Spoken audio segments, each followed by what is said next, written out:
જામનગર શહેર જિલ્લામાં દેશી દારૂના ધંધાર્થીઓ પર પોલીસની તવાઈ, 6 મહિલા સહિત 9 સામે કાર્યવાહી. જામનગર શહેર જિલ્લામાં પોલીસે દેશી દારૂના ધંધાર્થીઓ પર તવાઈ હાથ ધરી હતી, જેમાં 6 મહિલા સહિત 9 શખ્સ સામે ગુનો નોંધી દેશી દારૂ અંગેનો મુદ્દામાલ કબજે લઈ ધોરણસરની કાર્યવાહી આરંભી હતી. જામનગરના ગુલાબનગર વિસ્તારમાં રહેણાંક ઝૂંપડામાંથી બેડી મરીન પોલીસે દરોડા દરમિયાન 2 લીટર દેશી દારૂ બનાવવાના સાધનો એમ મળી કુલ ₹550ના મુદ્દામાલ જપ્ત કર્યો હતો અને જાહ્નવીબેન રાહુલભાઈ સાડમિયા નામની મહિલાને નોટિસ આપી મુક્ત કરેલ.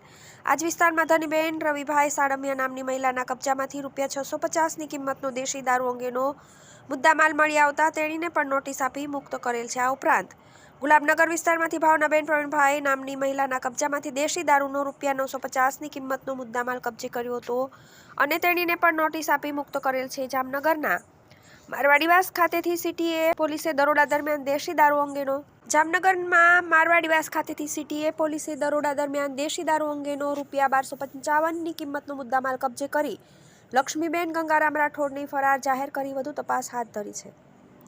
જામનગરમાં ખોડિયાર કોલોની વિસ્તારમાંથી દરોડા દરમિયાન દેશી દારૂ અંગેનો ₹2100નો મુદ્દામાલ કબજે કર્યો હતો અને રામપ્યારી સોલંકી નામની મહિલાની ફરાર જાહેર કરી વધુ તપાસ હાથ ધરી છે. જામનગરમાં બાવરીવાસ વિસ્તારમાંથી સીટીસી પોલીસે દેશી દારૂ અંગેનો ₹2950નો મુદ્દામાલ કબજે કરી જ્યોતિબેન ગોપાલભાઈ કોળી નામની મહિલાને ફરાર જાહેર કરી વધુ તપાસ હાથ ધરી છે. જામનગરના રણજી સાગર રોડ પરથી સીટીએ પોલીસે દરોડા દરમિયાન કુલ મળી ₹2260ની કિંમતનો દેશી દારૂ અંગેનો મુદ્દામાલ કબજે કર્યો હતો અને રાજમલ વિજાણી તથા આલાભાઈ રોશી નામના બંને શખ્સને ફરાર જાહેર કરી વધુ તપાસ હાથ ધરી છે.